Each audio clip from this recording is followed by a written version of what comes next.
セガサターンシロ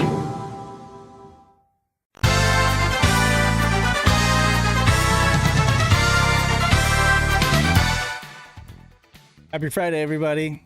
Happy SHIRO Show. Hey. Hi, everyone. Welcome on into the SHIRO Show.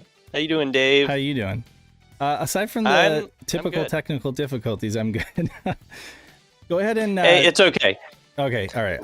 We got it all sorted right before the show began, so you know it can all just be kind of behind the scenes. It really is like Mission Impossible, though, for folks who don't know. Like at 2:30, I'm sitting here with audio issues, and I'm like, okay, nothing works. Why? And it's just OBS again, being OBS. I have to like just change switches and like, and it's like the fuse, you know, to the bomb. Like I'm Tom Cruise, and I'm running out of time. I'm running out of time, and we go live like right. Jeez. It's every time. I'm not even kidding. We don't try to do this. We don't plan it. It's just, you know, amazing. I don't know what it is, but either Pat, his computer gets borked, or mine gets borked like right before SHIRO Show. So, but we're here. So yeah, you made it. I'm alive. We're here. And everybody else watching is here, so thank you for watching. Great to see y'all. I'm still alive.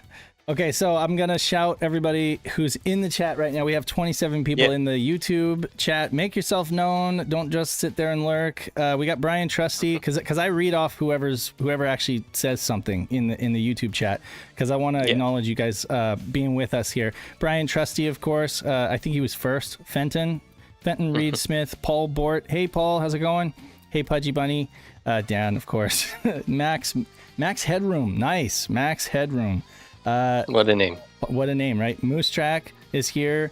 Jommy Jom. Let's go. Papetsu. We got, who else we got here? David Zaney, of course. Doesn't miss a show, I think. Perfect track record. Neil Henderson. We've also got, who else? Anybody else? Slowcoin, Double Dime is here. Yo. Night of Dragon. Awesome. Natron. Eric. B. Husker. Charlie Ward and Achmal, hey, how's it going? Welcome to the stream, and so be sure. Yeah, there's Chrono. Give us a there's Chrono. Okay. Wait, where did you see that? Conley? Yeah, Conley. I missed him. He just chatted. Okay. Oh, yeah. There you go. Got it. Thanks. How's it going?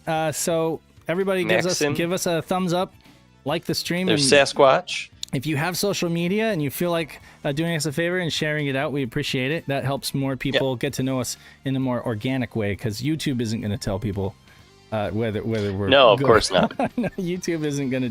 YouTube doesn't help you at all. If you look up Sega Saturn, you're likely to get a Metal Jesus video, or you're likely to get Sega Lord Exit. You could do a lot worse, which isn't bad. Because Mel, we love Mel. He's a good friend of mine, and he does shout out SHIRO Show. And he certainly does. All his videos, every single show. It's very cool of him. So that's very nice. You know, he shouts out, and he also shouts out Nick Panda's videos. So that's wonderful. Yeah. But I mean, you're not gonna. It's funny, even though like we are literally dedicated to nothing but Saturn. You're going to have a hard time finding us if you just type in Sega Saturn to YouTube. So do us a favor and share the love and let people know what's good. How are you doing, Dan? What's up? I'm good. It was actually kind of an anxiety-filled day today. I took today off from work because I have a bunch of vacation days and I got to use them up by the end of the year. So I'm trying to take every Friday off for the rest of the year, and then I have a few more days around, like Christmas and my birthday later this month. And I could not really take today off from work. They didn't get stuff into me on time yesterday, so I had to just sign into my work computer today and do that. On top of that, I wanted to get the news roundup typed up and put on the website today, which I ended up doing that. And I wanted to drive out to this open air kind of bougie shopping center today to try to get some gifts for my parents for Christmas. And we did not make it out there. We had too many other things to do. We went to a candy store. We gave some Christmas gifts early to my best friend, and then we ended up going to a retro game store, which I will use this to transition real quick into my pickup today. Cool. Very nice. I know Dave has a pickup too, so thanks. That's fine. Take your time. We don't have that much news to talk about, so feel free to. We don't. We do. Okay. I've been really like a maniac writing stories the last 2 days. Okay, you took that the totally wrong way.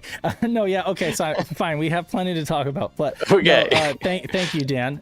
Thanks to Dan. We have plenty to talk about. No, but what I wanted to say is take your time. Don't rush yourself. We don't have Pat here for those who might have wondered. Yeah. And I forgot to mention at the very beginning of the show, he is, again, he is a lead, a project lead at his work, and I guess he has another one of those developmental meetings or anything. It's nothing bad. Yeah. He's not in trouble. No. But it's a good meeting, but it's a meeting it's a nonetheless. good meeting, but yeah, it's a meeting that conflicts with SHIRO's show, so he couldn't be here. But we definitely miss him, and we wish him the best for his meeting. And go ahead, Dan. I don't want to delay your pickup anymore. Fair enough. So I got Phantasy Star Portable 2 for the PSP. Nice. I have wanted this game for quite a few years. I got a PSP probably close to a decade ago, 8 or 9 years ago. So kind of late in the life, but still like at the point where you could pick up new PSP games on clearance, right? Like the Vita was in full swing. Yes. So like I actually found Phantasy Star Portable 1 new at a GameStop years ago. And like I liked it. It was actually the first Phantasy Star game that I had like owned. I'd played like Phantasy Star Online on GameCube at a friend's house in high school. Okay. But I had PSP 1. And I'm like, okay, this is cool. I think I need PSP 2 though to like complete the collection. But it sold worse. It was probably a smaller print run, so it's harder to find. It's more expensive, and I could never really find a good price for it. I found it for like a decent price at a store once that closed down, and I had not been able to find it again. There was a store near me that had been selling the Japanese version for like $70, which is nuts because the Japanese version is much more common, and it's like $20. It should be worth $20. They priced it as a decent price is they listed this at the store I went to today. Bunny and I went to it for $60. Okay. Which is not bad. It's actually that's pretty good.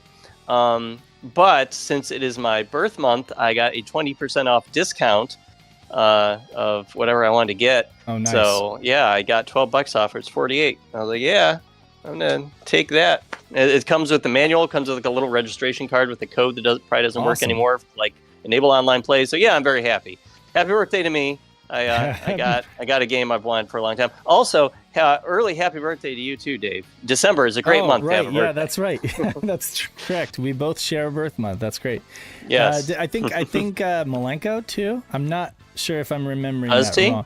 But we have a few people. Yeah, well, we have a few people in our community who with birthdays in December, and I thought Malenko was one of them. It's a good month. Could be wrong, but yes. My buddy John is in chat. He's from the Amiibo server. Thanks for watching, John. He said happy birthday to me.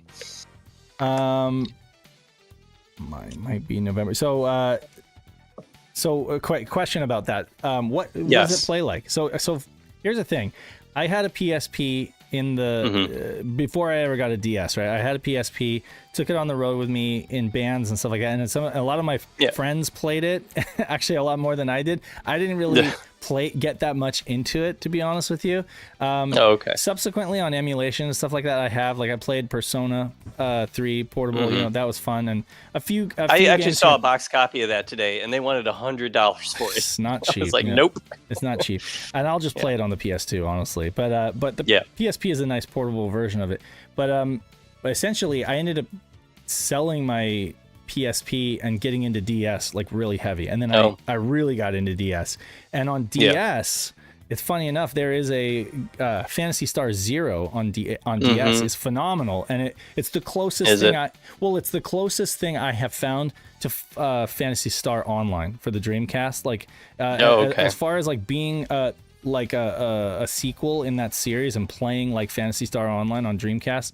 You can't do much better than Phantasy Star Zero on the DS. But I'm curious how Phantasy Star 1 and 2 portable for the PSP are, in your opinion. Well, I haven't played Phantasy Star Zero on the DS. So it was one I never got. Maybe that would be something cool to start looking for now. But it probably is similar to Phantasy Star Portable, because Phantasy Star Portable feels a lot like PSO1 did. Does it really? Actually. Okay, yes, cool. It's just not online. Right. But yeah, it feels very like you're on the hub ship. and you go talk to some people, you get missions, and then you warp down to a planet and you walk around a somewhat procedurally generated map, killing enemies, picking up Masada and loot and stuff, and then going back up to the ship. So yeah, it very much feels like an offline version of PSO. So Phantasy Star Zero is online though. Phantasy Star Zero is online. It? Yeah, and it was using the DS's online Wi-Fi thing. And but so then the PSP version, the PSP game, it's not like Phantasy Star Universe then, because I was never that big of a fan of the Phantasy Star Universe games on the. Yeah, you don't have to be connected online. In fact, I don't remember if PSP1 has online functionality. When I was kind of paging through PSP2 here, I saw that it does have like wireless LAN, and it also has online, which you have to put like a little code in that it comes with to unlock that, right to prevent used sales. But yeah, so this does have online. The Phantasy Star Universe series, which are kind of different games than like the Phantasy Star Online games. Okay. Yeah. No, it's probably more connected to PSO, but I don't know as much about Phantasy Star Universe. I'm gonna download it and play it. Check it out. I know you I know you're big into Phantasy Star, so especially like I play PSO2 every day. PSO2 every day. Okay, so then I'm gonna take that as a recommendation. Then I'll download it and see how it plays, because I definitely love PSO and I love Phantasy Star Zero. So anything else besides that pickup? Anything else going on this week? Okay, you've been writing a lot of articles, obviously. Yeah, I've been writing a lot. We're just working, and it's getting into the holidays. Got a lot of gifts for Secret Santa recipients and stuff. So that's what I've been up to. Cool. SNK 8-bit SNK boy says, "What? Phantasy Star Universe was great." Boo, Dave. Okay, well, I'll take that. I didn't like it nearly as much as Phantasy Star Online, but that's just me. You can crucify me for that. I swear, anything I say, I'm likely. It's okay. Not every game is for every person. Not every game is for every person. I think that maybe that's what it is. It's a matter of expectation and reality. Like maybe I was expecting it to be more like a certain thing, and then it didn't meet my expectation. That doesn't make it a bad game. That just means it's not for me. But But that's fine. That's fine. Yeah. Dan lays out newspaper pages. I manage an art school, and I also do sometimes lay out magazine pages, but that's what I do in my free time. On the side, if there was such a thing as free time. For me, and I'll be quick because I know, apparently we do have a lot to talk about. I got this a while ago. I got this a while ago. Okay. Well, this morning you were saying, I don't know how much I'm actually going to be able to get up, in time. So, I didn't realize that you had gotten a bunch of stuff up to talk about. Oh yeah, there's only like you said, I'm a machine. You're a machine. So a couple weeks ago I got this, but I wasn't able to show folks. This is something that I've wanted for a long time, or it's something that's been on my radar of I want to get this, but I set myself. Nice. So it's kind of unremarkable for it's just an old 91 launch, or it's like a 91 Sonic pack-in Genesis, it's a non-TMSS one. That's literally the one I got for Christmas when I was a kid. So is that right? Yeah, this is the one that my sister got for her birthday, and nice. I wanted to pick it up again because I have all the other Sega console. Well, actually, I don't have a Master System in box. That would be nice. What's remarkable about it is that I set myself a budget that was kind of unrealistic. I said it was like 150 or less. And these things typically in any kind of decent condition go for 180 to 200 to but the caveat was that I wanted the foam, the styrofoam on the inside to be perfect.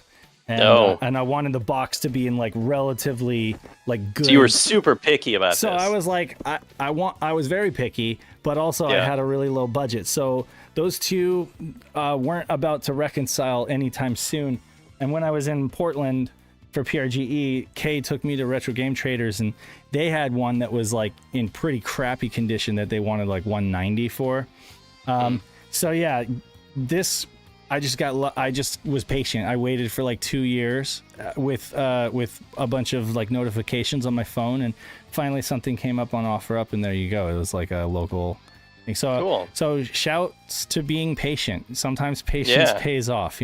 Of course, there's always this feeling that if you wait too long, things are just going to keep going up and up, right?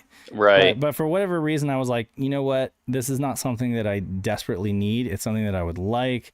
And it's like, if it ever comes up and it's in this ballpark, then there you go. So, yeah. It worked out. That worked out. Pick that up. It's great, too. It's like I opened it up, cleaned it up, and it looks brand new, too. Yeah, it was almost never played. That's the crazy thing, too. It was like in the original bag and everything.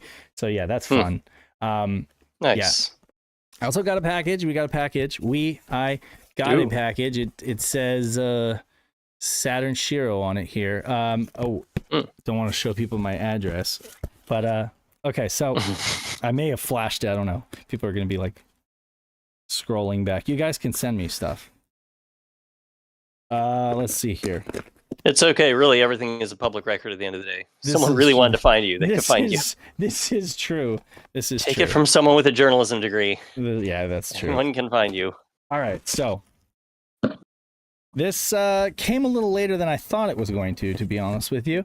Okay. Yeah, I thought that it would come a little sooner, but at least it's here, and I'm having trouble getting it out of the box. So we've got suspense. We have got the RetroBit. What are these? Oh yeah, there you go. RetroBit wireless analog controllers that I'm going to definitely put these through their paces. And now, of course, I've played with these over the last 2 years at PRGE, so I kind of already know what to expect. But what I'm really hoping is that I update the firmware and mess around with some fresh units, and I'm able to give you guys like a final verdict kind of thing. Yeah, and you can try them on like the setup you want. You can try them on a CRT. Right. Yeah. Well, that's so that's number one. Up till now, I have not been able to actually test these out on my CRT. Instead, we've been using some kind of hyperkin cable plugged into an iPad. So imagine that. Like, imagine the latency there. And even taking that into consideration, I still felt like these felt pretty nice. I'm gonna try to unbox one of these so I can show folks what's inside. But it's cool. Like the side of the package says Sega Saturn there, has the logo there. Nice. So yeah, all things considered, these are wireless pads that are really aimed at a lot of these Switch ports that we're getting. Aimed at, I want to say, I don't feel like I'm reaching to say that these are really aimed at Switch compatibility and PC compatibility, as well as being compatible with real hardware via the dongle that they include. Scotty Moe wants to see some night speed runs from you, Dave. I'm definitely going to, I'm definitely going to be trying this with Knights, because Knights is the controller that, Knights is the game that was designed for this kind. So, right. And Akmal, on possibly a related note, said, Dave, will you stream for us again? Please respond. Yeah, I need to stream again. It's been a while. I told Pat. In a minute. Yeah. So, and then on the back says Sega Saturn, RetroBit, and then copyright Sega. So it's a very nice box. It's a nice the packaging is actually, I think, better on this than it was on the other controllers, if memory serves. Yeah. So Papa2 asked, why didn't RetroBit simply do a remake of the original 3D gamepad instead of the regular gamepad? Right. I mean, so it's the shape of a regular gamepad, but they did put analog sticks on it, and they are Hall sensors, for what it's worth, so they'll last longer than like a regular Switch analog stick or something. But I mean, they did design it primarily to be used with modern consoles, because that's where the money is. There's only so many of us who are Saturn fans and play on original hardware and are going to buy one of these. They need to make this project that they've undertaken for years now financially worth it.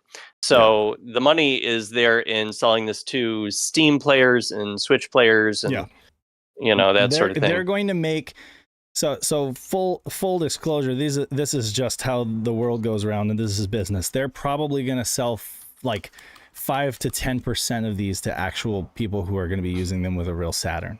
Like okay, maybe if that, and that might be okay. Well, maybe it's at the most like 20%, right? But a ton of people are going to be buying these to play Saturn games via emulation on PC, on Switch. They're going to be buying these for that purpose. Why did they not go with the big round bulky controller?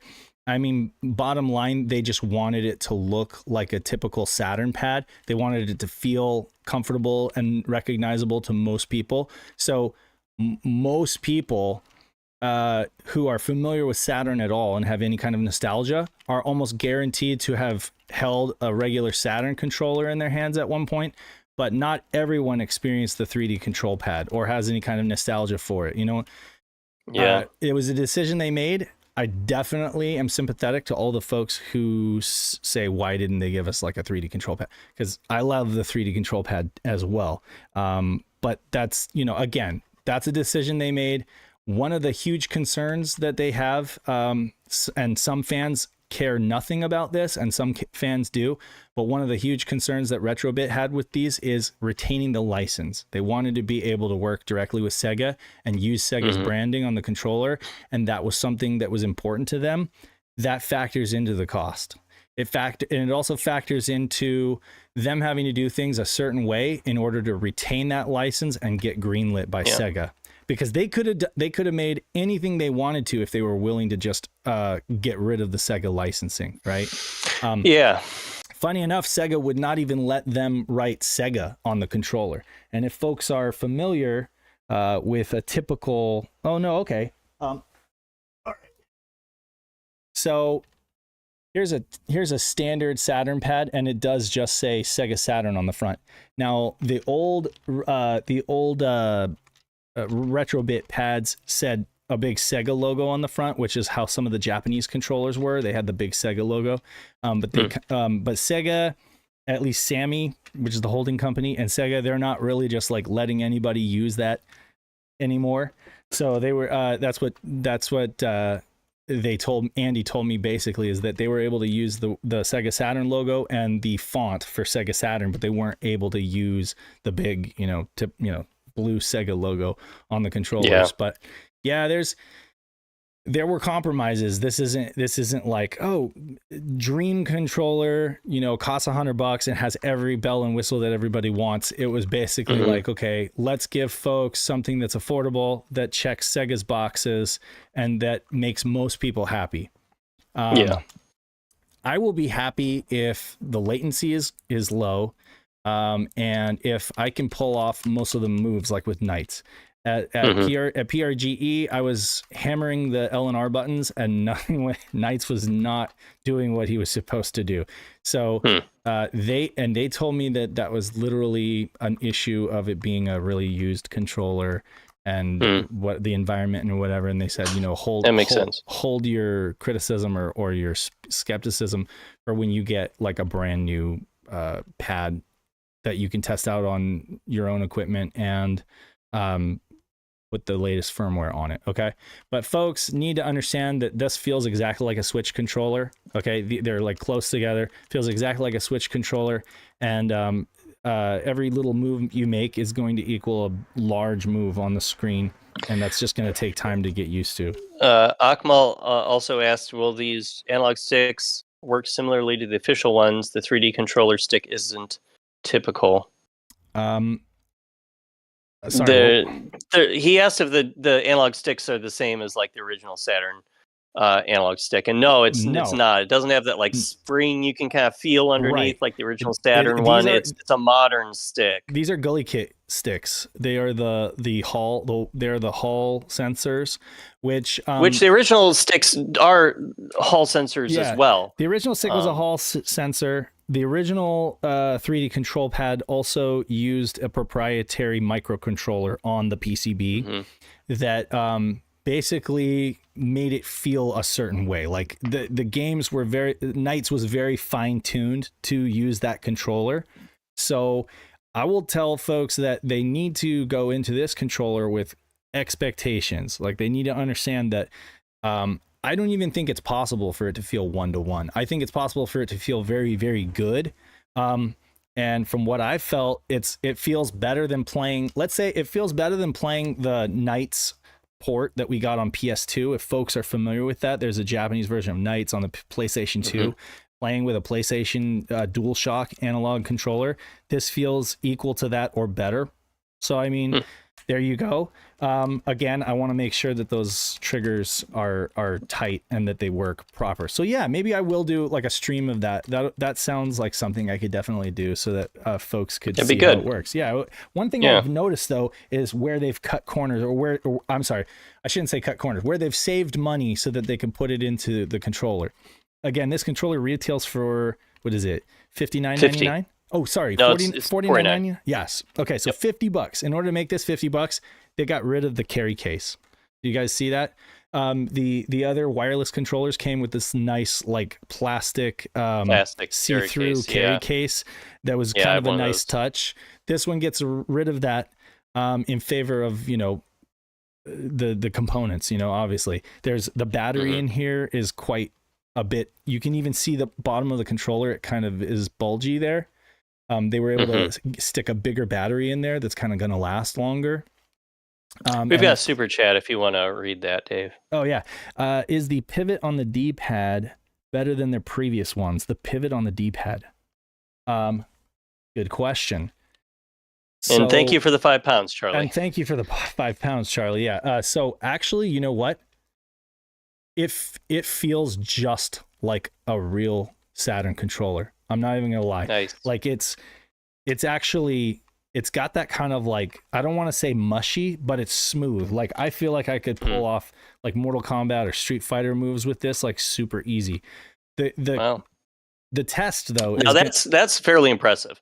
Well, and Charlie says they fixed the Mega Drive ones that when they released the red version of those. Yeah.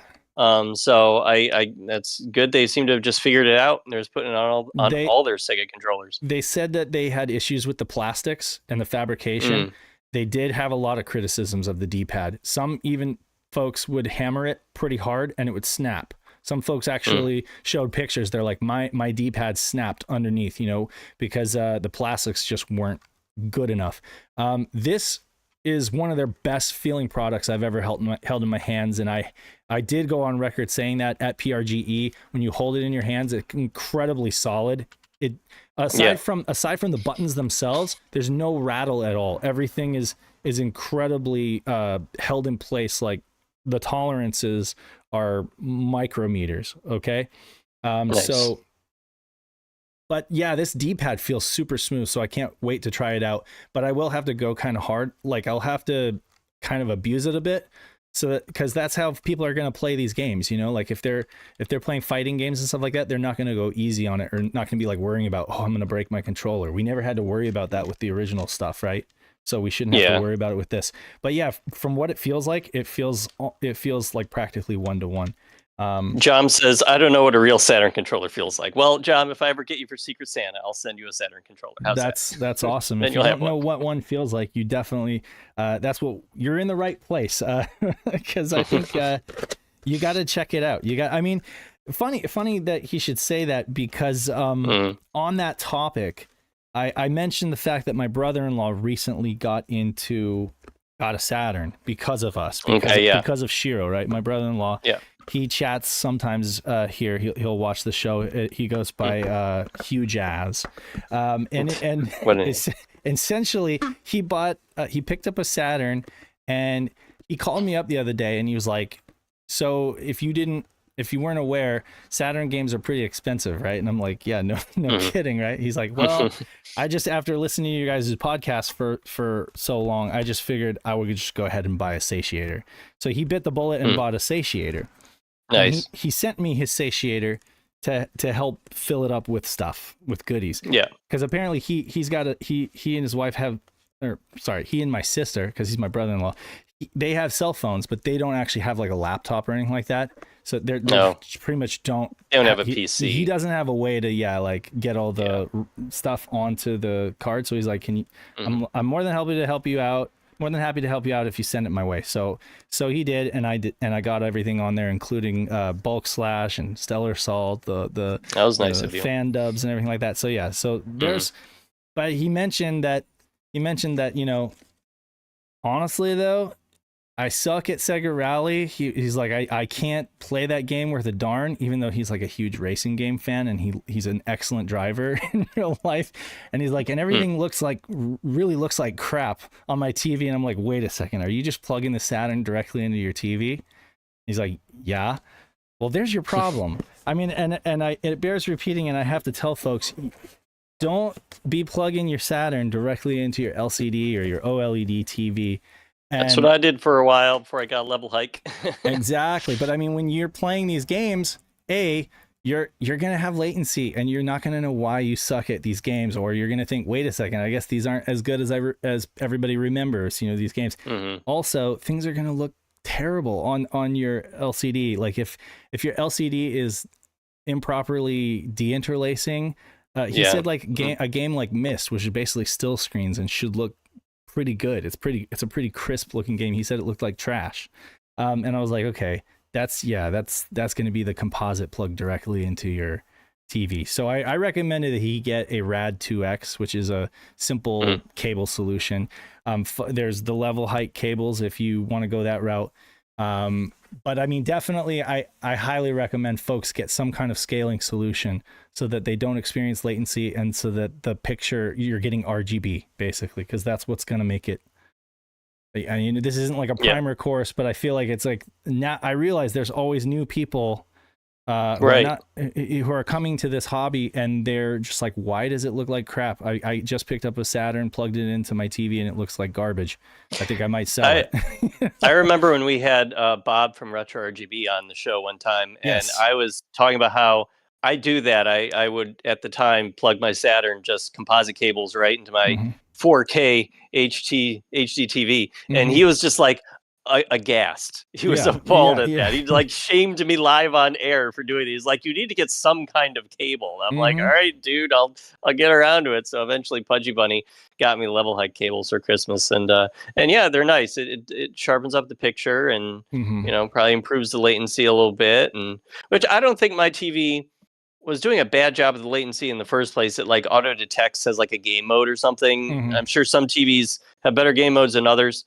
I also think I'm just not as sensitive to latency as others, since I played that Cotton 2 port on the Switch, and I was like, yeah, it's a little bit, but it's okay. It's playable, and everybody else thinks it's just like unplayable garbage. So I don't know. I think I'm just not very sensitive to this sort of thing. Yeah, but they are nice cables. I do like them. The thing is, the level hikes, you might just be used to the latency, honestly. And at this point, if you're if you're using composite directly into the TV, or you're using the level hike, it's about the same, honestly, because the level hikes, they experience quite a bit of latency. The what you do get with the level hike is you get RGB, and so you do get a clearer, crisper picture. I'm not knocking whatever folks choose, whatever they want, whatever works for them, and if you're happy with it, go for it. But I mean, you get what you pay for, and level hike, they're an entry level product. You know what I mean? They're affordable, and they're an easy way for folks to get to RGB right away. Okay, so I will say that for what it's worth. I mean, when you see the Saturn's RGB, it really does. It really is stunning, and even the level hikes are able to demonstrate that. It's just that if you ever happen to like go to like a Rad 2X from the level hike, I guarantee you're going to notice the difference. You're going to notice the difference with the frame rate and like the latency. I had to review a level height cable, and that was my experience. Basically, was that it looked really crisp as long as the image wasn't moving. So, so for a game like Myst or something like that, or for any kind of slower RPG, it was fine. But for a game like Street Fighter Alpha 3 or something like that, it was kind of unplayable for me. But then again, different strokes, right? I don't ever want to be like gatekeeper or say like you're using the wrong thing if you're using a level hike. What I will say is this: if you're literally just taking your Saturn via composite into your LCD, you're doing it wrong. Okay, and you do need to find some kind of better solution to benefit from the Saturn's RGB signal, which looks amazing. Or just get yourself a CRT. Get yourself a good old consumer CRT and plug in composite into that, and it'll look phenomenal. I'm speaking to whoever's out there who is wondering these things for sure. Yeah. I mean, I do have CRTs around the house. They're just not in my living room. So I mean, Saturn, and I want to play my Saturn easier, exactly, more easily. So I keep it in my living room and use the HD TV. You use what you have. You use what you can and what you have when you have it. Not everybody has all the money in the world to drop on every single device out there, right? So it's like I only just picked up an RGB cable for my Neo Geo Z. That's a new pickup as well, but I wasn't going to share it on the show. Just picked up an RGB cable for that because for the longest time I've just been doing S video, and S video has been great, but the RGB cable is going to be even that much better. Same thing with the Mega Drive or the Genesis. For the longest time, I was actually going composite into my XRGB unit, just because that's all I had at the time, and I was just like, okay, at some point I'm going to get the RGB cable. You got to budget out and decide whether I want to buy Saturn games or whether I want to buy an RGB cable for my Mega Drive. When I did finally get the RGB cable for the Mega Drive, oh my God, the pixels like cut my face. It was so sharp. It was just like, are you kidding me? It's so incredibly sharp. So the Genesis looks amazing via RGB SCART going into a proper scaler. Nice. But at the same way, like when I got a Genesis several years ago and I plugged it in via RF to an old Gold Star, like wood grain Gold Star TV, and was playing, and I kind of had to tune in the contrast and the color and everything to get it so the colors wouldn't bleed and stuff. I had plenty of fun playing Genesis via RF into a wood grain TV. The experience, it's different, it's like it's this soft glow, but I think folks should just find what they like and go with that. But again, like when my brother was telling me like, no, it looks like garbage and it doesn't play right, and are you sure about this? I was like, okay, yeah, I am sure, and you're gonna have fun, but you definitely have to invest in some kind of way to get the image onto your flat panel properly. Correct. Yeah. Because flat panels don't recognize 240p. They don't know what to do with it. They just think, okay, it's 240 lines. It must be a 4080 interlaced signal, So they treat it like that.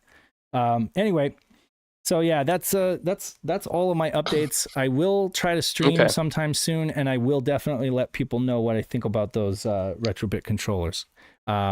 But yeah, and I'm going to be forwarding one to Pat too, so that he can put it through his paces and give folks his 2 cents.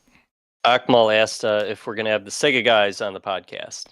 Sega, yeah, absolutely. They've been on the podcast. They've been on Editor's Corner with us. We've been on 2 episodes with them. I'm recording with James. Tomorrow night. So yeah. Oh, there you go. Yeah, so we've got more content coming up with them. Absolutely, we love the Sega guys. Very good. Partners in crime. There are partners in crime on the east coast. They're all the way over in the UK. But I mean, I love the fact that we're able to partner with them and kind of provide people with both perspectives, and see how our perspectives kind of compare and contrast. Let's get into the news while we sure. Speaking of Editor's Corner podcast, right? Yeah, exactly. Wait, what about? Oh, just the articles? Yeah, the first article of the week, I believe, is the Editor's Corner, episode 19, chat with Audi Sorley. Oh, right. Okay. Yeah, I was looking at the Black Friday thing, and I didn't realize that I needed to scroll down below that. So yeah, Pat and I had a chat with Audi. Technically from Limited Run now, but I mean, I think most people know him from DF Retro, and if you go back before that, he wrote several articles for HG 101. He also had a hand in founding VGMDB, which is the video game music database. several other things as well. He's been involved in video game translations and visual novel, bringing over visual novels from Japan.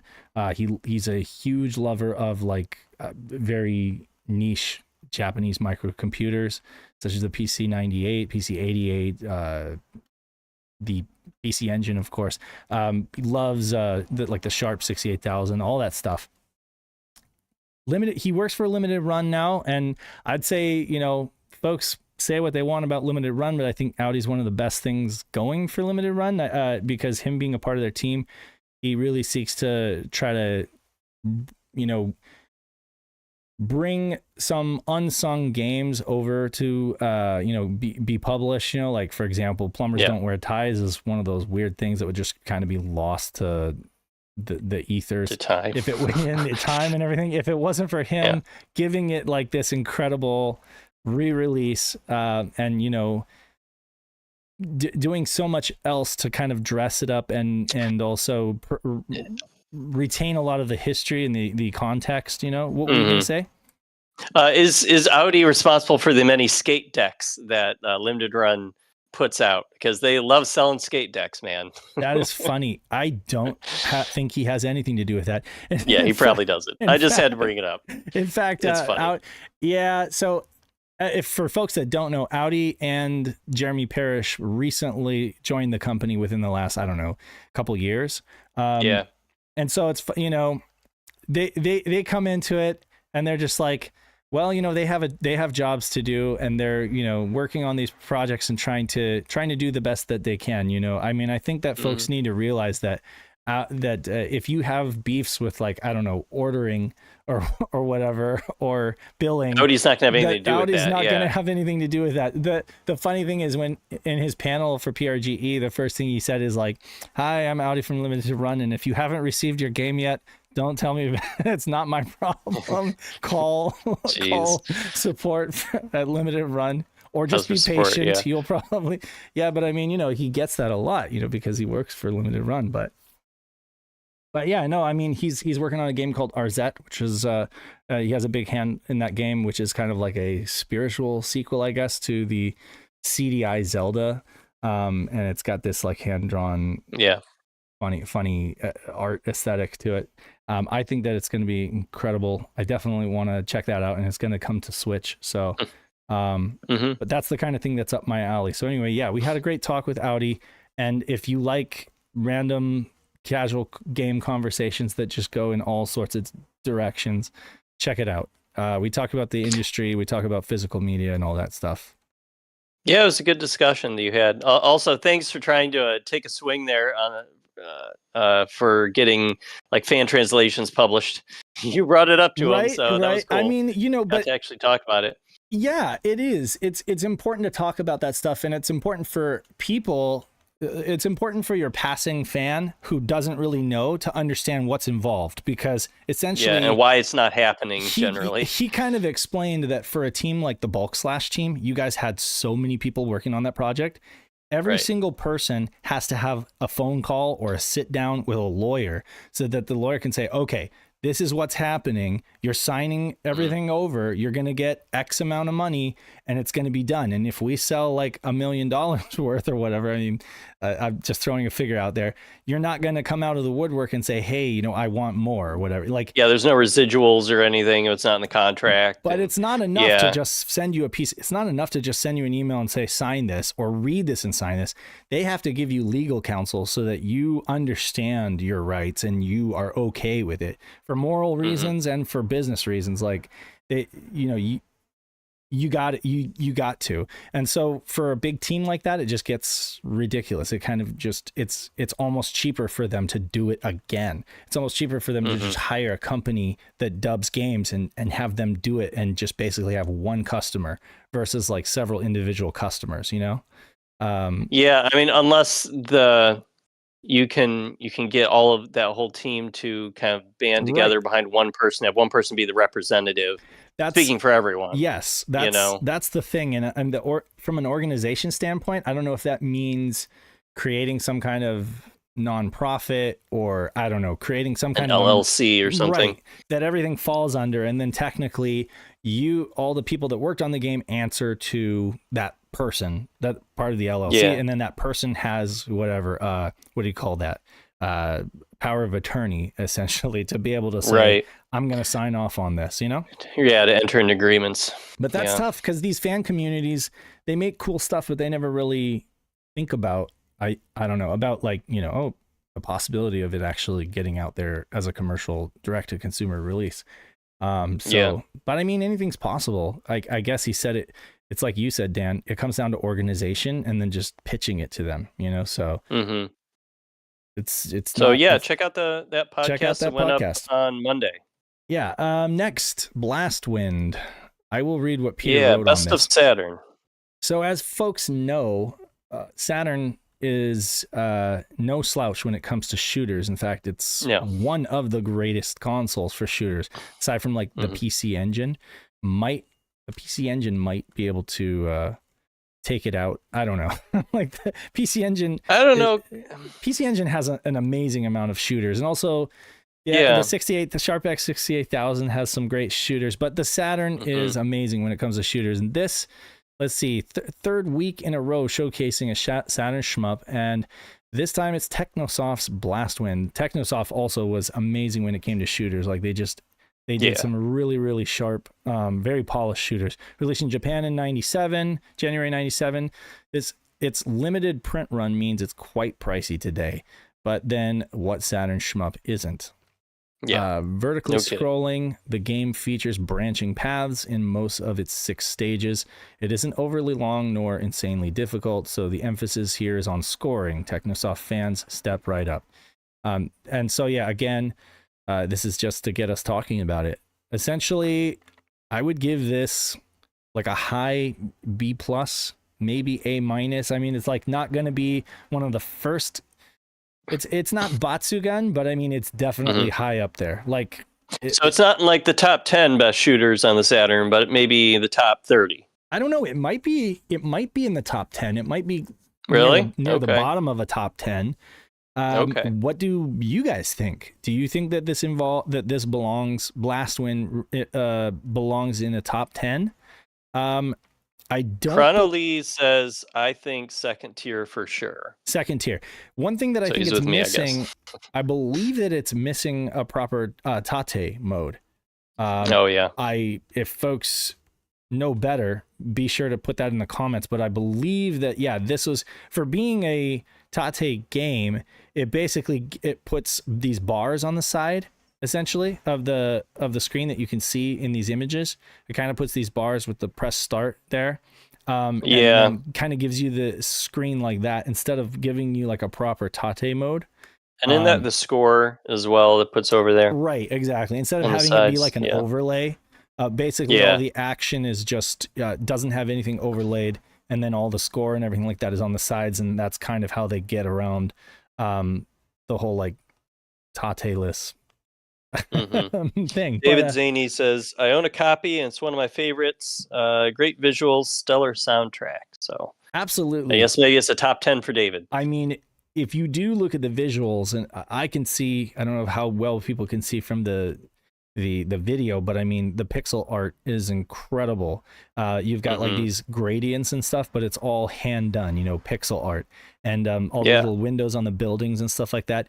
It's just a lot of care is taken with Technosoft games, at least from a graphics standpoint. So they're always going to be visually impressive.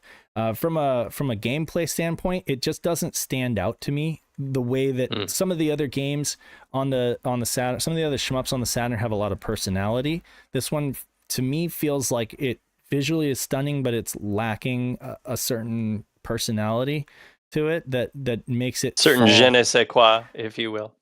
You end up having to say that, right? Because it's going to be it's going to be subjective and different for everybody. But to me, I just don't feel like this game has the personality, quote unquote, that some other shooters like Radiant Silvergun or even Battle Garaga has a certain personality to it, where it just really stands apart. And this one, I agree with David Zaney. Well, wait, was it David Zaney that said that it was second tier? Or was he? No, that was Chrono Lee. Oh, that was David Chrono Zaney. thinks has great visuals, stellar soundtrack. One thing we can all agree on is that it's high up there. It's definitely not like way down on the list. It's going to be either like a B+ or an A- depending on who you ask. Was it Terra Cresta or 3D or whatever? Sure. Yeah. Wow, you scraped the bottom of the barrel. I found one in my memory that was definitely the top 10. You were like, I made a mental note to myself never to play this again. Right.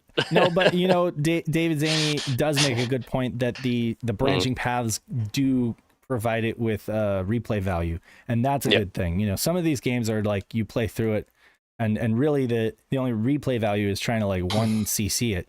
But if you get the branching paths, then much like I don't know, Panzer Dragoons Vi, you get like these branching paths, and that does give you some replay value.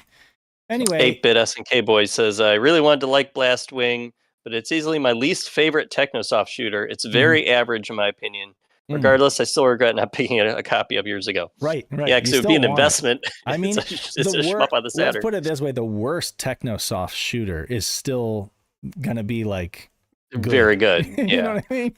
And that just speaks to like how good they are. I mean, I would say the same thing about Cave too. Like the worst Cave shooter is still gonna be decent. Sure. I can't say the same thing about like Psycho. Like Psycho kind of varies in quality. I like a lot of Psycho shooters, but I don't think that they're just like have a perfect track record. Yeah. But what did you say? I didn't hear the title Dodonpachi. I must be going deaf. Frogbull. I mean, we talked about Dodonpachi last week. Yeah. And I mean, last week. Dodonpachi is amazing. So we all agreed about that. It is very good. Yeah. Okay. Also, hi Frogbull. Thanks for watching. Oh yeah, hi Frogbull. How's it going? How you doing on all that Saturn Metal Gear Solid programming stuff? Yeah. Looking forward to whatever you put out next. Yeah, next update. So go ahead and give us the scoop here on the update to Mystery Hospital. Yeah, and this really should have been written last week, but I took last week off because it was Thanksgiving. I took days off from work. I took SHIRO off. I wasn't even on the show, so yeah, that was my week of rest there. But so back on November 21st, Kitchen 34 updated his patch for the Mystery Hospital. R?MJ, the Mystery Hospital, which you can tune in the show a couple weeks ago to find out what the RMJ stands for, because I found that on the Japanese Wikipedia page. Right. But so he's taking the translation patch that was made by fans for the PlayStation 1 version of this game and basically adapting it to the Saturn version. As far as I know, they're pretty much identical games, aside from the Saturn version comes on one disc, PS1 version comes on 2. I think there's better video compression on the Saturn. That's why that is. But the new update adds subtitles to nearly all of the FMVs, which is cool. So like right from the get-go, when you start the game, there's an opening cutscene, which I have a couple of screenshots there early in our story here on the website. And that opening cutscene, like it's just Japanese dialogue. And so you can see just right away with this new patch some subtitles so you know what they're talking about, which it's all a little boilerplate. They're like, oh, there's an explosion. No need to panic. We need to get out of here. But still, it's nice to know. It makes the game more playable. As a side note, the audio on this game is fantastic, and I highly recommend that folks play this with a pair of really good headphones, or with your stereo system turned up so that you can really appreciate like the bass and all of like the weird oral stuff that's going on. Cause like the audio is actually really fantastic in this game. And it's one of the things that kind of sets the vibe of it. Just as a side note. No, that's fine. Yeah. It's a horror game from the same team that brought us like Lunacy, right? So they're gonna it's going to be in that same pedigree. But yeah, so he Kitchen started working on the patch earlier in November. But he's hit a bit of a snag. He's unable to put subtitles on screen to translate the audio clips that are heard during gameplay. So, like when you're just playing the game, moving around the game world, trying to solve its puzzles and that sort of thing. Background audio. There's background audio from the people with you, or the person you're playing as will talk, comment on something. Yeah, they kind of give you a little hints, or they just make a comment about what's going on. And there are no subtitles naturally in the game for that. So I believe the PS1 fan translation team did hack in subtitles to appear during the game.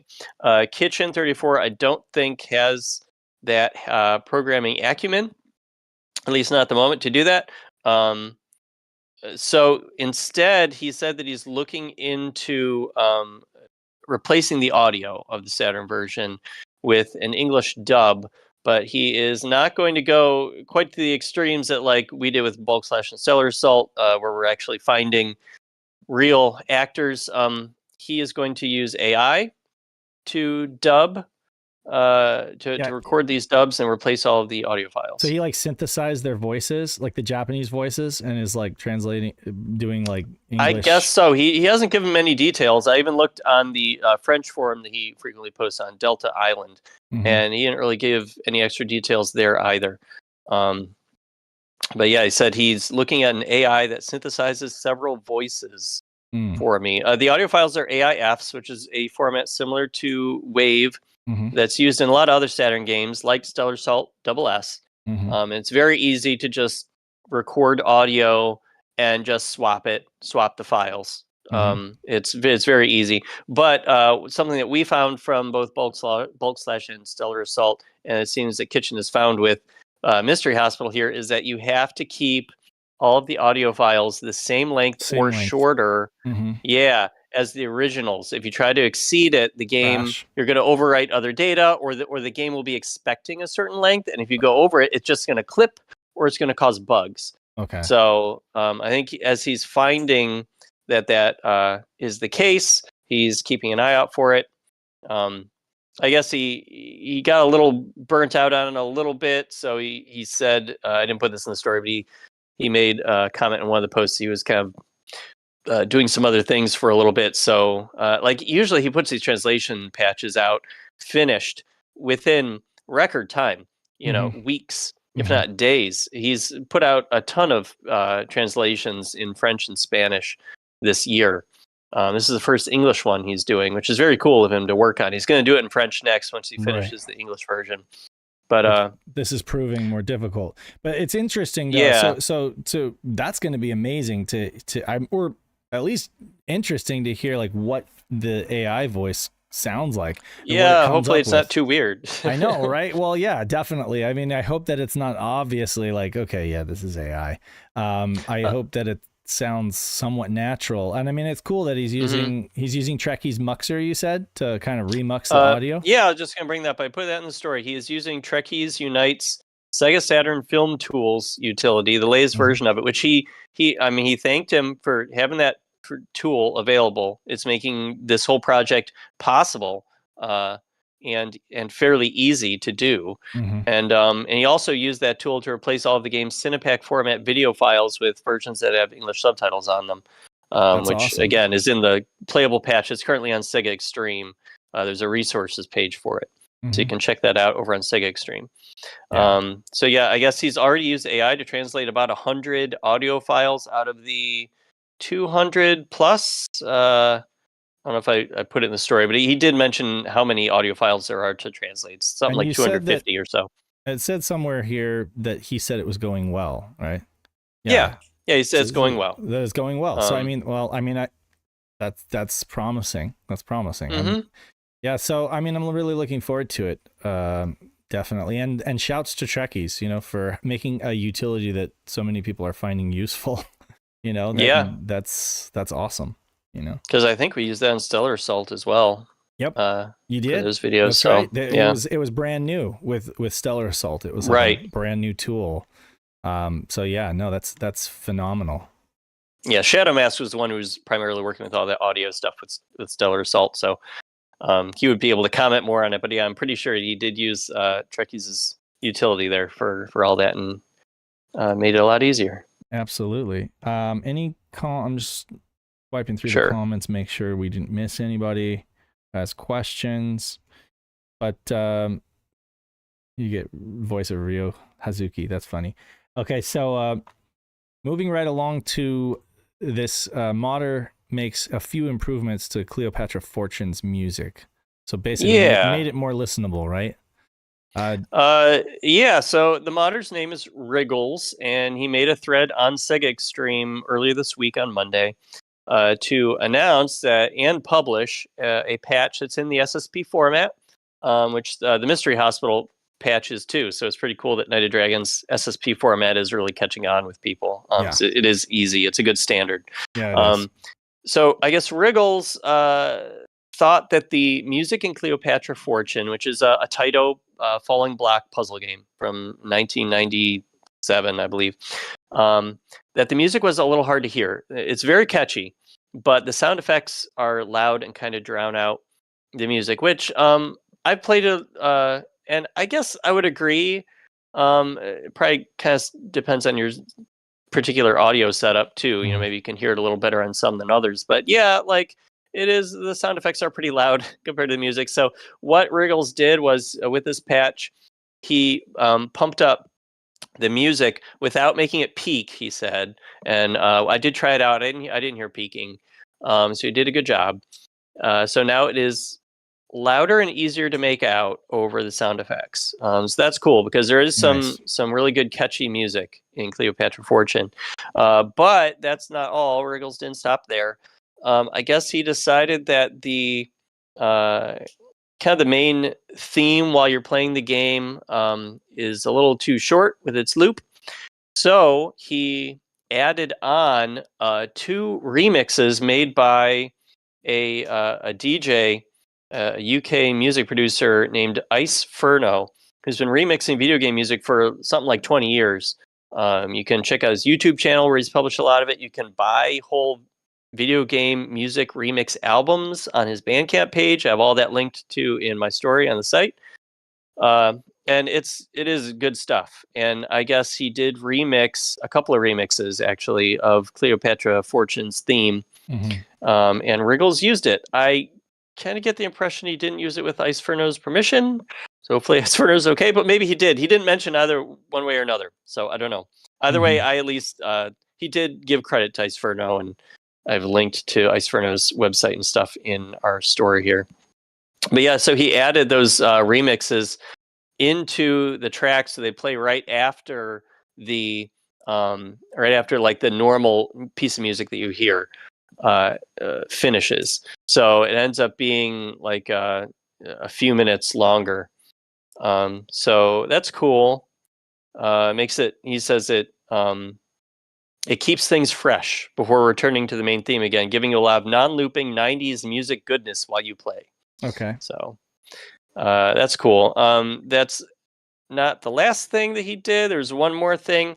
When you're about to lose, basically, and the blocks are like real high near the top of the screen, the music will change to like this little like 5-second long warning track that is pretty repetitive since it's only 5 seconds long. It's just supposed to kind of make you panic and realize, you know, shit's hitting the fan. So Wriggles replaced that with the piece of music that normally plays during Cleopatra Fortune's credits, which is a 3-minute long piece. So you're not gonna, if you're in danger for a while with your blocks, it's not gonna drive you nuts with the music. It's just, it sounds like a kind of a faster paced version of the main theme. I guess it is appropriate for a you're in danger scenario because it is, you know, just like a little variation on it. I gotcha. A little faster. So cool. Yeah, he called the default 5-second loop grating. So I think he really didn't like it. Well, if it so is yeah, 5 he put up, seconds, then that sounds like it might be grating. Makes sense. Yeah, so he's got videos demonstrating how it sounds now, which I've got in the story here. I did kind of go over in the story how to patch this because it's not like most SSP patch files where you just kind of select the game, select the patch, and hit build, and off you go. It's a little more involved than that. Firstly, before you hit that patch image button at the bottom, I've got a screenshot here. I don't know if you're showing it, Dave, but like there's a little tick box next to it that says separate track files if applicable. Right. And you got to hit that. Otherwise, this hack won't work. Like, you won't even boot up the game. Right. So you got to make sure to hit that. And then after the Sega Saturn patcher has built the image, you have to replace the Q file that it's generated with a Q file that is provided with the patch. Like, I'm not sure why the Q file that's generated by SSP is not correct. I don't know why it won't work. I didn't see an explanation for that, but he provides some kind of a fixed version in the zip file that comes with the patch and a README. So just make sure to do that if you go try this on your own. Yeah, just copy and paste. Just cool. Copy and paste over it. Real easy. Nice. Yeah. I mean, have you played Cleopatra Fortune, Dave? A little bit. It's one of those. So there's quite a few puzzle games on the Saturn. One of those. A lot of people love this game. It's one of those that I've fired up on an ODE a couple times. So it's not one that I've gotten like incredibly into. I'm not super good at it. Like, I'm really good at Puzzle Fighter 2 Turbo. Street Fighter, Puzzle Fighter. Sorry, Super Puzzle Fighter 2 Turbo. But I'm not that great at this one. I haven't poured that many hours into it. But yeah, it's a fun and addicting game, and I know a lot. It's got kind of a story mode. It's got a story mode, is exactly. Neat. Yeah, it's neat. It's all in Japanese, unfortunately. And when it was released worldwide by City Connection last year as part of like their Saturn tribute line, they didn't even bother on modern translating. consoles, they did not bother to translate. So they're like, oh, it's a puzzle game. You don't need to read it.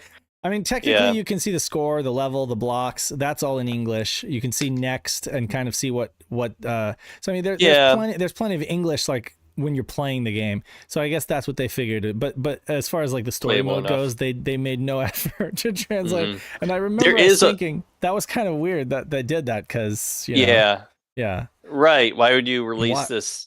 Very Japanese. Maybe they figured the kind of people that will buy this don't care. Yeah, won't care. Right. Yeah, probably. Now there was like a version localized into English officially, and it was the PS1 version back in the day. That is in English. And like was it Chronoli pointed that out, and Trevo said there's a Dreamcast one too. Yeah, and it came out on the Dreamcast. So could those inform a Saturn translation? Maybe if somebody needs looking for something to do for the next competition or whatever. People in our chat, in our Discord server, were talking about it and finding that it is, I think Gregory was maybe the one who was looking at it, and it looks like all of the text in this game is compressed. So we're gonna have to figure out the compression method to be able to uncompress them, edit all the files, and then recompress them to put them back in the game. Might be a deal breaker to do that. Yeah. Unfortunately, compression's tough. And some of these games, they're not compressed at all. It just really depends. Which was the case with Bulk Slash. So it made it so easy for me as like the first Saturn game I'd ever edited to be able, for me and the team to just edit that stuff. Momphis and I had never edited a Saturn game before, and we were able to just get going with it right away because nothing was compressed. It was all super simple to edit it in like Crystal Tire. Crazy. So all right, so the next one is the roundup, and it looks like we've got how many items? Four items. Okay, hit it. And let's just so we've got until we got like another 20 minutes. 20 minutes. Do you think you can go like 5 minutes a piece? Yeah, well, even faster because you got Patreon subscribers. Yep, we do. So we'll go quick. Yep. Okay, so this is our news roundup for this week. A lot of the stuff was funny. A lot of the stuff I wrote about like all happened on Monday. Monday was a real busy day in the Saturn universe, and it was kind of quiet the rest of the week. So Shadow Mask, who is the team lead on the Mobile Suit Gundam English translation patch, he showed off an update. And we do have a little video of that where he's basically translated the dialogue in the first stage of the game. And he didn't put out a playable patch for that yet, but he did put out a playable patch back in October where the FMVs are subtitled and the loadout menus are translated. So you can check that out over on Sega Extreme. There's a resource page for it. But yeah, in the meantime, you can see how their progress is going. I guess the whole script is translated because I'm in his Discord server. So I'll just let you know now that the whole script is translated. Now it's just kind of the grunt work of getting it into the game and making sure that it fits each dialogue box, which is requiring some script edits to kind of shorten things up a little bit. So it's going to take a little time, but they are plunking along at it. So it's good. Yeah, Mobile Suit Gundam. This is a Saturn exclusive game. It was developed by CRI, I believe. Yeah. So, yeah, this will be a cool one to have. So next piece, we've got Sonic Jam concept art posted.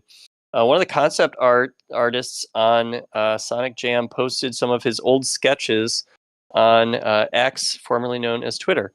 The artist is Satoshi Okano, and he put four photos of sketches from his sketchbook. Now, one of these sketches is like a Mystic Ruin, which it was like a hub world from Sonic Adventure. Another one is of Sonic, which was used for an issue of the Sega Saturn magazine. I believe the July 1997 issue of Sega Saturn magazine in Japan. So that's pretty cool to see that. But then, for our purposes, the coolest things were these sketches for all the little like buildings in the hub world of Sonic Jam. Just kind of his initial ideas for them, which some of them are they ended up being a little different in the final game. I think they ended up being simpler than his drawings to try to like keep the polygon count down, understandably. But yeah, he's got sketches of the character house, the music shop, the movie theater, art gallery, and the Hall of Fame that you can check out. And I kind of like just re-uploaded them to our site. So like if Twitter ever dies, we've got them on our site. It's safe for posterity. Yeah. There are some interesting differences. Like the movie theater sketch has Sonic Hollywood on its sign, but the final game has It's Cool Sonic Movie there instead. So I guess they decided they couldn't use the term Hollywood. Maybe it would be, or didn't want to take, or they didn't want, because Sonic doesn't live on planet Earth technically. True. I don't know. Hollywood might be copyrighted too. Who knows? It might. Yeah. So in related further Sonic Jam news, let's put it that way. Bo Bales, who is well known at this point for uncovering secrets in Sonic teams and many games on the Saturn and writing about them on his website, found a way to make Tails playable in the 3D hub world of Sonic Jam. So this is pretty neat, and I re-uploaded the video because he posted the video on Twitter, but like Twitter embeds do not work anymore on our website. So that's why I've not been embedding Twitter posts anymore, X posts. I can just link to them at best. So I've been kind of just like taking the photos and videos from them and re-uploading them to our site so that we can, our readers can easily see them.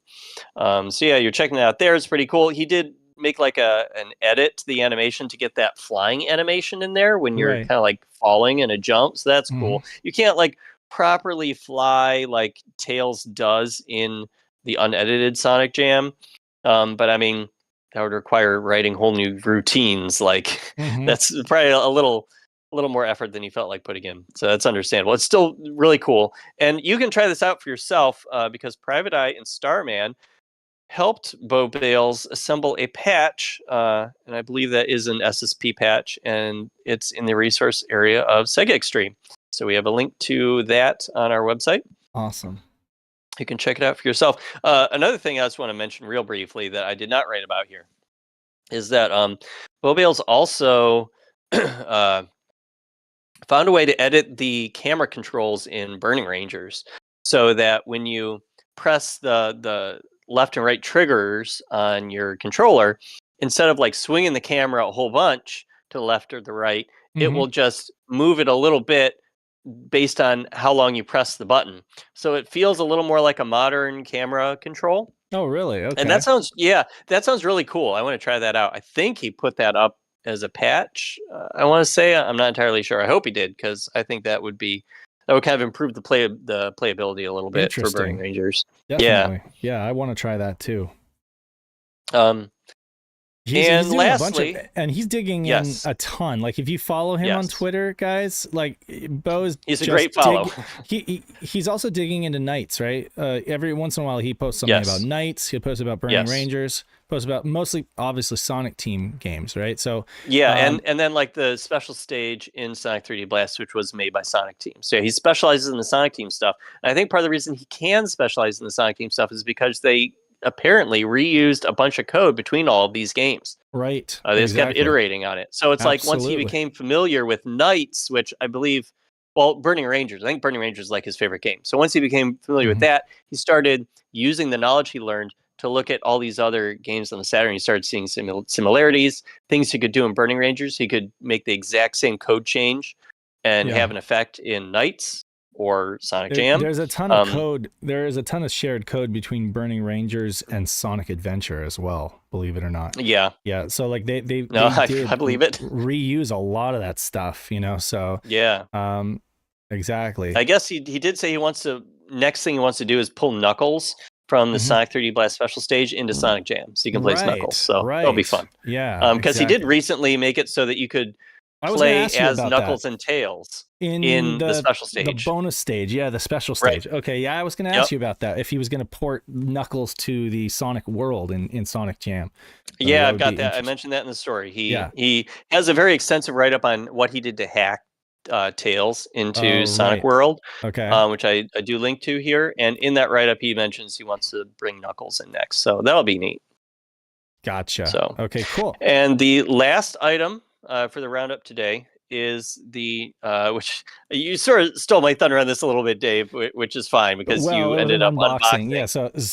Your controllers. But go ahead, tell us. The new Saturn wireless analog controllers, Saturn style. They do work on a Saturn. They work on modern systems as well. They are getting out into people's hands. They put up an update on Monday on social media saying that they're shipping now from Castlemania Games and Rondo. And they also announced that the controllers are available on Amazon, both in the Japanese white and Western black styles. Which, we've got a photo there. They weren't originally on Amazon. I don't think they had even announced they would be on Amazon initially. So that was, I guess, a little bit of a surprise. Right, and it makes sense. They sell other things on Amazon, but still. So now they are available. I did see they were sold out of the black ones like yesterday, but they must have restocked because they were for sale again when I checked this morning when I was writing the story up. So got, for North America, you got Rondo, Castlemania, Stone Age Gamer, P&P Games, and Amazon. And then over on Europe, you got 8-Bit Mods, Dragon Box Shop. What is the other one? Spellsant, Amazon.fr, and ads coming up. Okay, so that's cool. Wow, who has this Saturn with the purple? That is a beautiful Saturn. I think that's like a it's the obviously person who job. I mentioned here, Jeremy Tizzeno. So Jeremy Tizzeno. I just wanted to point out that social media posts from customers are confirming that the controllers are indeed out in the wild. Jeremy Tizzeno posted a photo Wednesday of his purchase on our Facebook group, the SHIRO Facebook group, which you can go ahead and join. We have a lot of posts on there too. And in his post, he said, well, this was a nice surprise in the mail today. Somebody, I think, did ask him on Facebook about that purple shell, and he said, yeah, it's a custom shell that I had made. So, yeah, it is beautiful. It's super cool looking. That's amazing. Yeah, it looks like a car paint job. Looks great. Yeah, it's true. And if you want a little more extra coverage of all this, the SHIRO crew did interview one of the testers at PRGE a couple months ago. So that's right. Yeah, link to that. We mostly have good things to say. Honestly, I think that I think most people are going to be happy with the controller, no doubt. I think that there are some nitpicky folks, and I represent. I have the capacity to be nitpicky, and so I represent some of those folks that are going to be nitpicky. And I'll be nitpicky for you, and I will definitely put it through its paces and tell you what are those things that are where it's going to fall short. But I think that the real, one of the biggest kind of qualms that people have is that they decided to move away from that original form factor where you had the big, huge, what is it, the PS2 style sticks on it. You know, there was an early leaked prototype, really early, and I mean, it looked nice enough, but it wasn't as polished or complete. It still looks like a prototype to me. The shoulder triggers were super beefy, like it stuck out too much. The arguably those DualShock sticks that were on there would potentially get snagged on something in your bag and could break, or if you drop the controller and it hits on the stick, you know, it could just jam it and break it. Whereas now it's much more low profile. They're kind of recessed into the design, which does kind of protect the sticks in a way. Like it protects them from any kind of damage or snagging on things because they're essentially recessed into that pocket. And either folks are going to love that or they're going to hate it, but that's what they decided to do.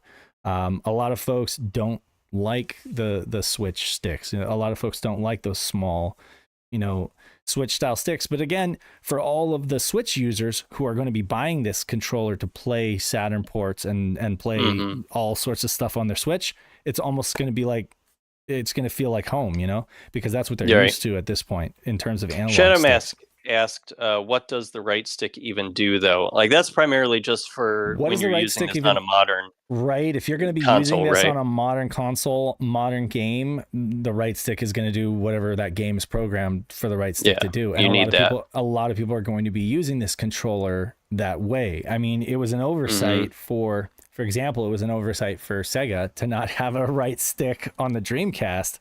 They certainly should have, considering the DualShock had been out by that time, you know, or the dual analog at least.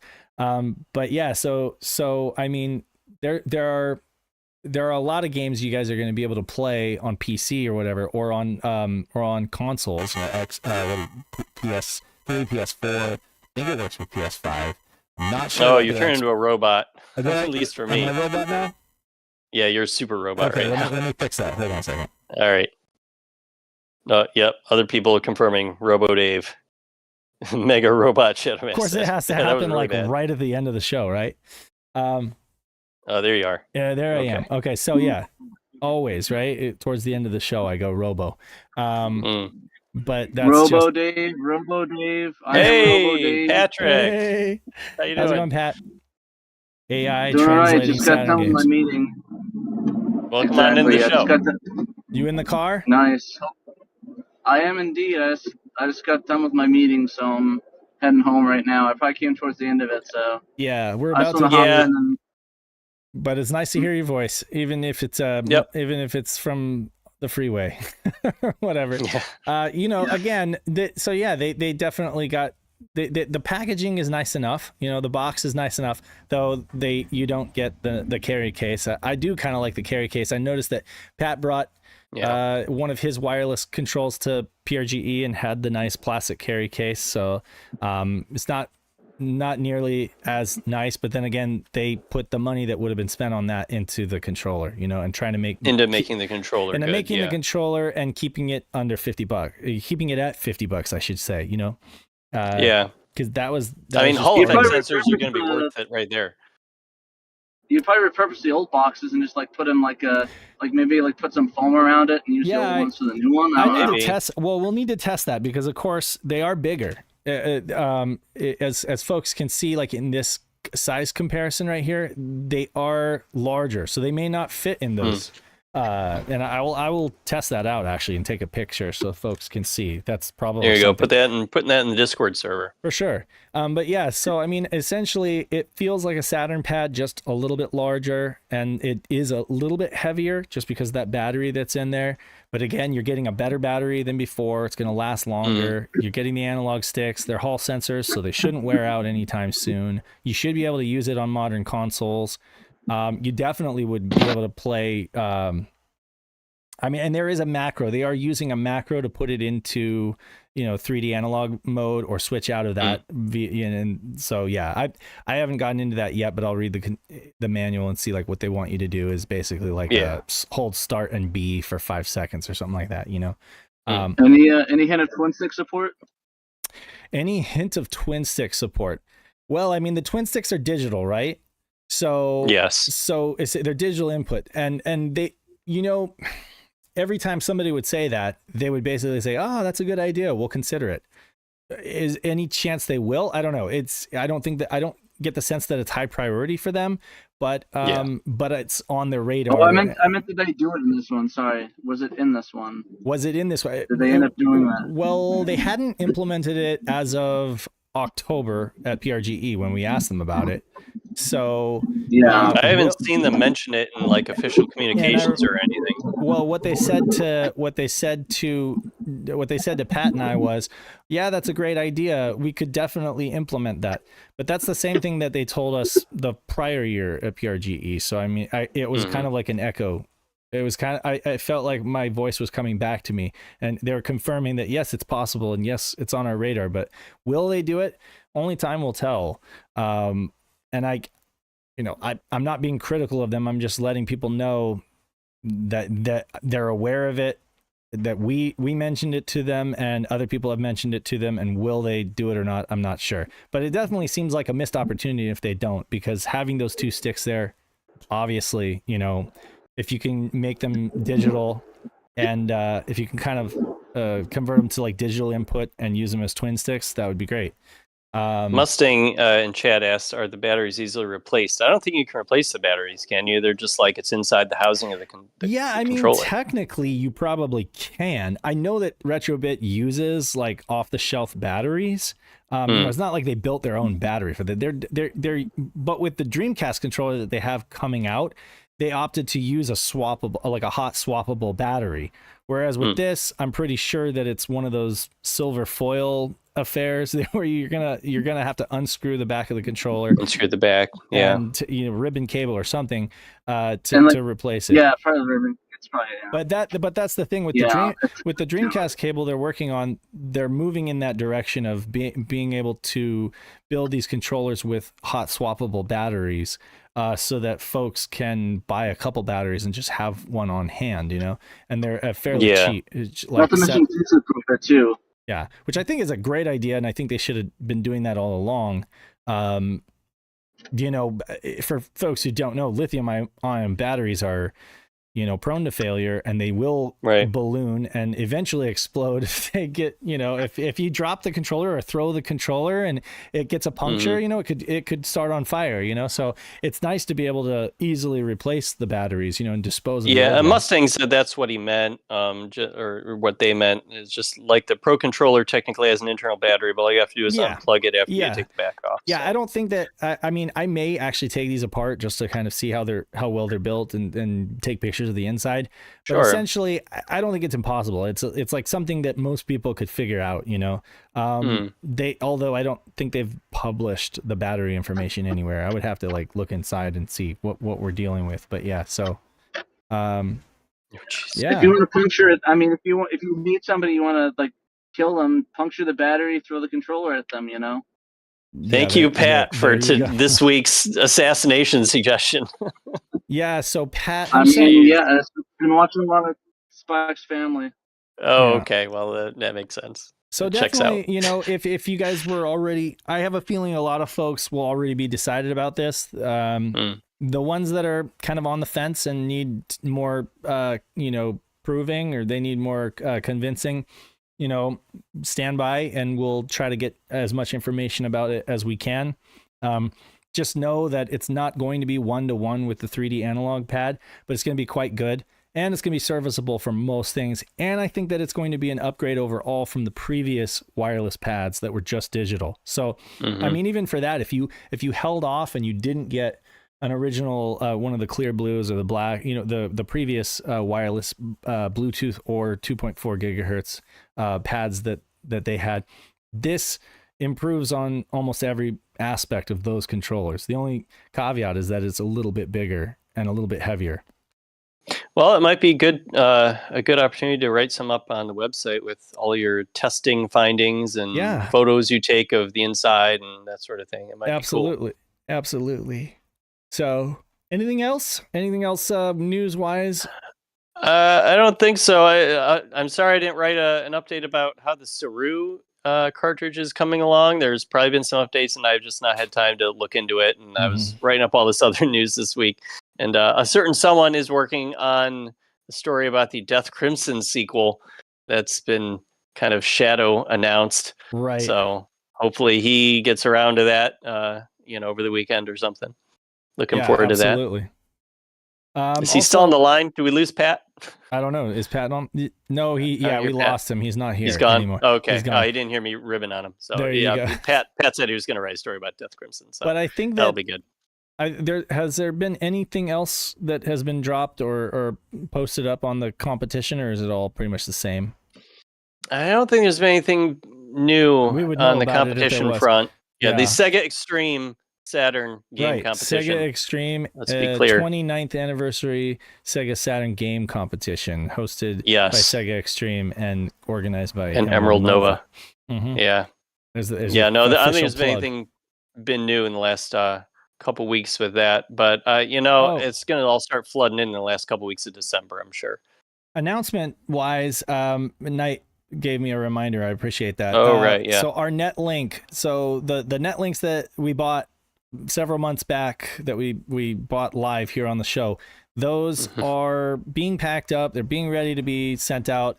Nothing's been done yet. Nobody's bought anything yet, but we have an interest form up that is live in the insider chat on our Discord for patrons, and it's also a post on our patron site. Yep. So if you are a patron of any kind, go ahead and fill that form out. I don't discourage you to fill it out even if you just became a patron. Just know that we are kind of waiting our decision based on how long folks have supported us. The commitment, you are paying $50 plus shipping for a basically get your Saturn online kit. It's going to consist of the Japanese modem, the disc coasters of Japanese software. Do you want to show the photo you took of the kit you've got on the Patreon page? Do I have that though? On let me just see here. I think it's in the Discord if you can bring that up. In the Discord, I can't show it on the screen. That's the thing, is I can't show it up here though. You couldn't open the picture in a browser? Maybe. Hold on a second. Because Discord always has that thing where you click on a photo and then it has at the bottom open in browser. So maybe that would work. Right. Okay. Because it is a nice looking kit. The patches turned out good. From Moose Track, wasn't it? Who made the patches? Yeah. I'm trying to see if I can bring this image over to. No. Thank you to Moose Track. Okay. And thank you to Night of Dragon for making modifications to the line modems and setting all these kits up. Let me see if this works.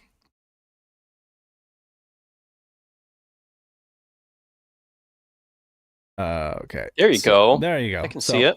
That's nice. That is the online kit consisting of the original box Japanese X-band modem for what we paid for it, essentially. Just basically passing it along to its new home, along with the modded line voltage included quote unquote live modem. It's a USB Zoom modem or whatever, and Knight has hacked in line voltage, okay, which you're going to need, phone line voltage. And then it comes with a phone cable and a patch from Moose Tracks. Thanks to Moose Tracks for including those wonderful embroidered patches. Those look amazing.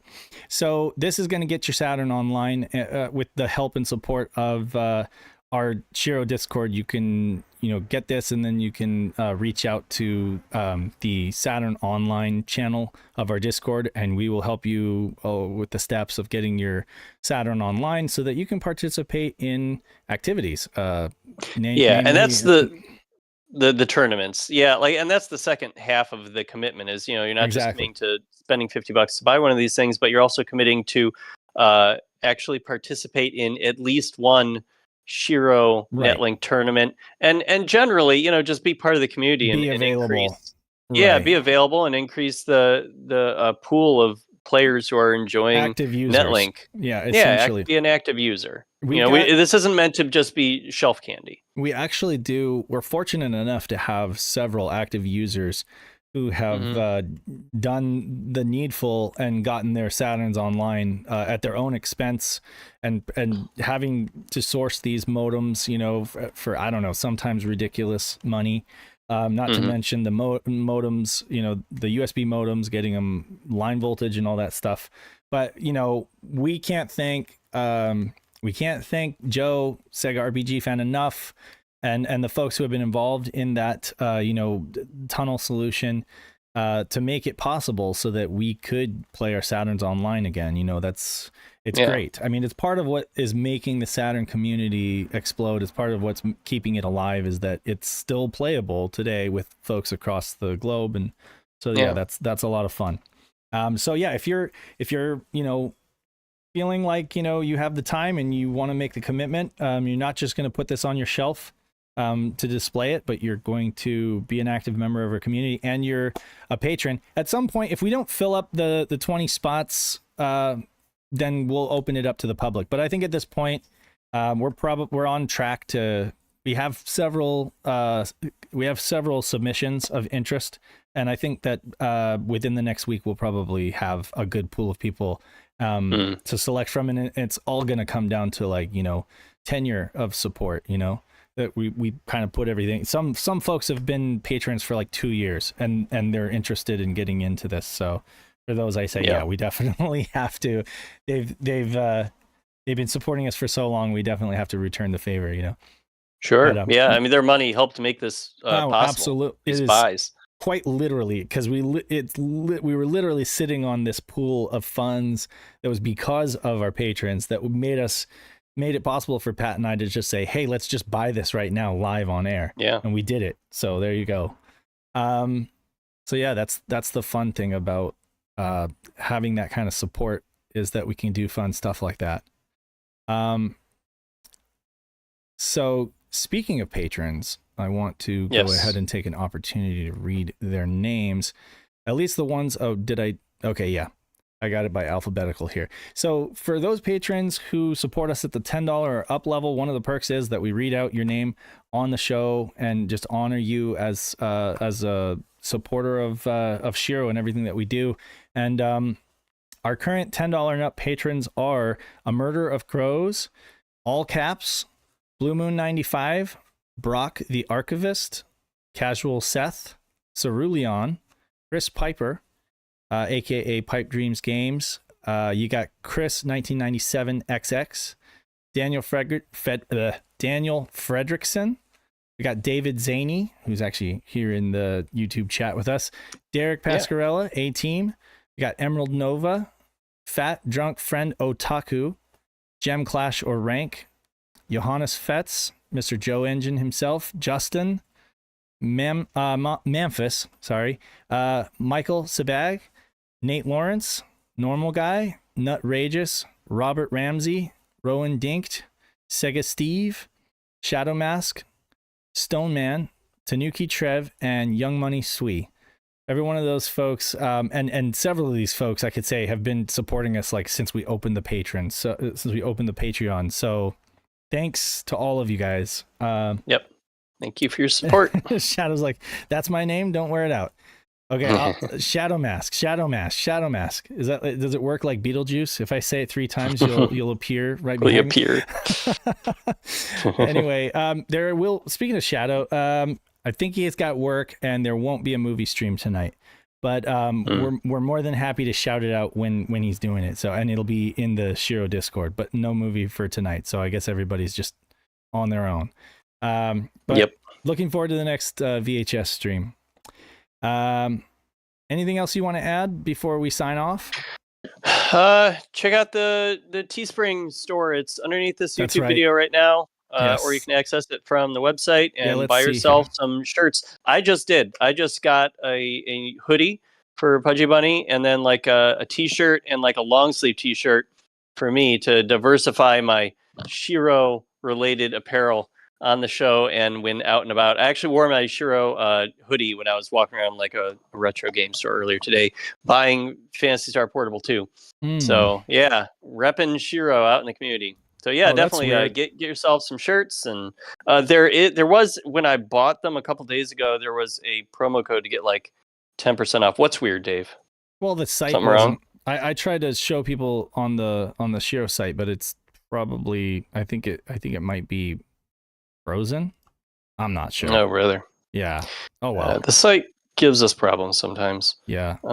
Here, let's see if it works now. Okay, now it's working. Now I can show folks. Teespring. There you go.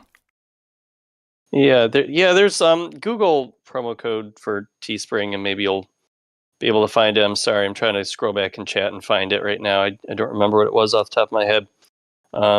But I hope that comes out of Teespring's profits and not out of SHIRO's. Yeah, I think SHIRO makes like $2 a shirt. So yeah, I mean, I think it would be one of those things where they are covering the cost, kind of like an eBay coupon, you know? Right. It seemed like an eBay coupon type thing.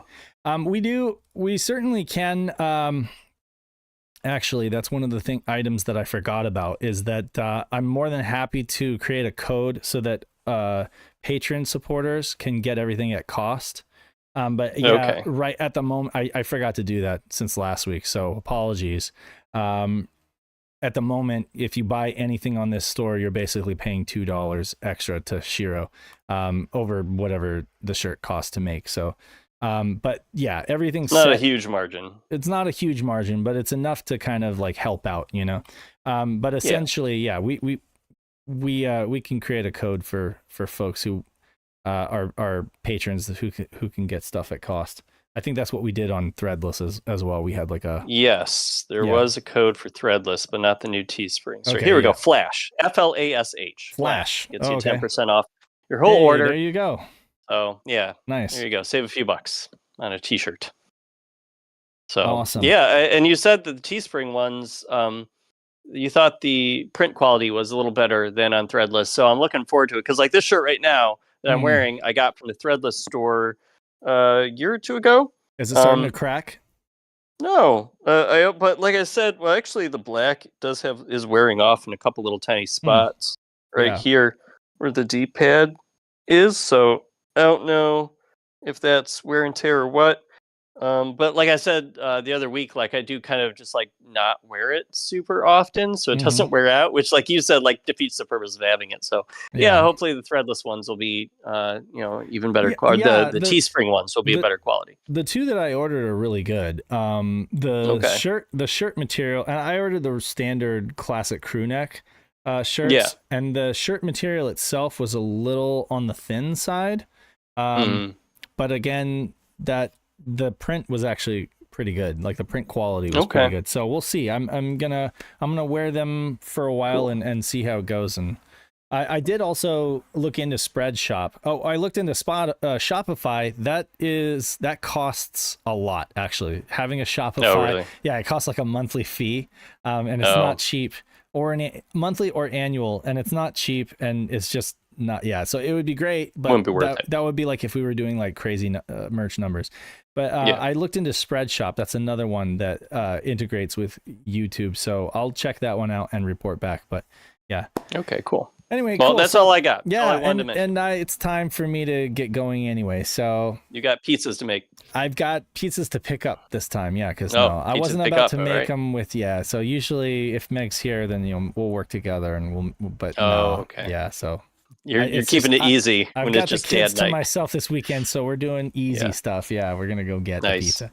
Anyway, this has been SaturnDave and Danthrax reminding you that you must play Sega Saturn. Thanks to all of you for joining us in the chat and for the show. Be sure to share it out and like if you didn't.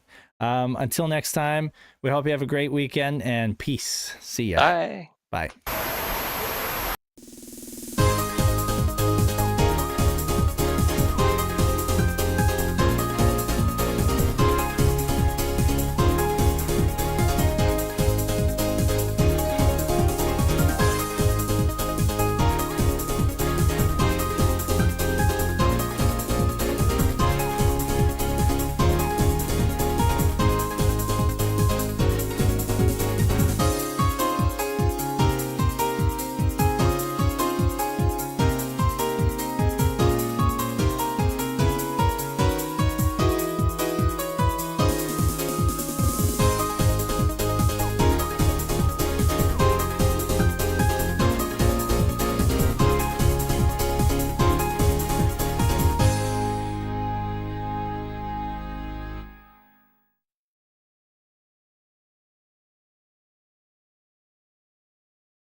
SHIRO